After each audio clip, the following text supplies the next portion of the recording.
welcome to the second episode of this interval self-experiment.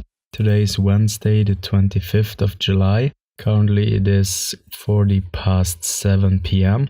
I finished my last ride around 30 minutes ago. Today's a really hot day, so actually driving from work to home, at one point it had 36.5 degrees. Luckily it was a bit cooler at my place. It currently has 34 degrees. So the air is pretty hot, so even the headwind wasn't that cool, but still rideable and not too hot actually.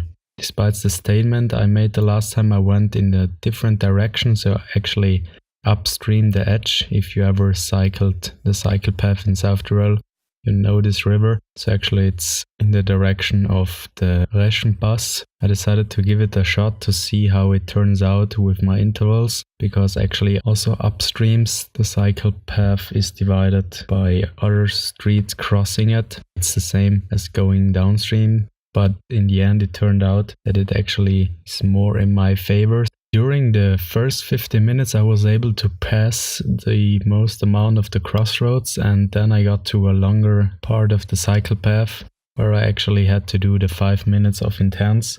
After that I did 2 minutes of resting, which basically means pedaling at a steady pace, and there I had only to pass one road. The crossroad itself is you can overlook it pretty well, so I haven't had to slow down. It didn't turn out perfectly, but still way better than the last time where I actually had to check those crossroads way more often and be way more cautious. There have been fewer people, so I guess for the next time I would take the same route, going upstream instead of downstream. And also at the end of those 5 minutes and 2 minutes of resting, there was enough space to turn around quickly. So this is also another advantage. And I figured out that in the app I was able to set the delay of when the first audio signal is emitted. So basically before it was 3 seconds, now I put it to 20 seconds, which gives me a bit of time to turn around and actually prepare for the next interval, which comes in handy especially if the next set is an intense set where I have to be ready, and if I'm drinking I have to put my bottle back into the mount.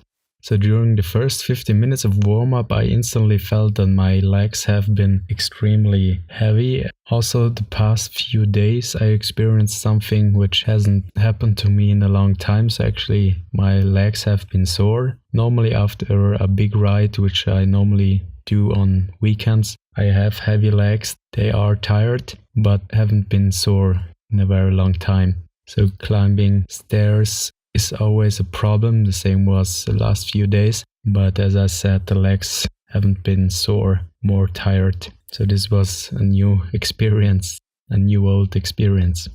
And the first interval was, I would say, normal, not too difficult but not too easy. Then I did 2 minutes of resting. And the second phase, there I had really to focus 100% on keeping the pace I set for myself. It wasn't that easy anymore.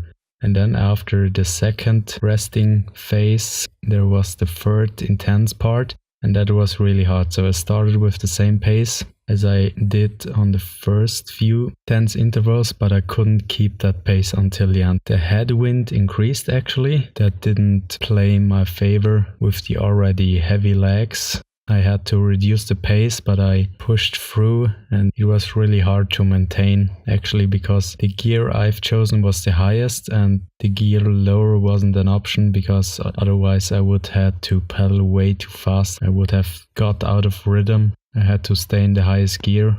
The headwind wasn't that strong, but still it was extremely hard to maintain the pace. I was lucky to hear the final bell, which signaled that I only have to do 15 more minutes of calm down, which is way more easy, obviously. What I really like about this 15 minutes of calm down is that I actually get home relaxed, so I can calm down. My heart rate isn't as high, my body isn't as exhausted as it used to be, because normally I would rush home, I would speed until the last few meters. So as I said in the other podcast, feel free to call in if you're listening to this on Anchor. It would be really cool if I get to hear your opinion, your questions, and also feel free to write me your questions on Instagram.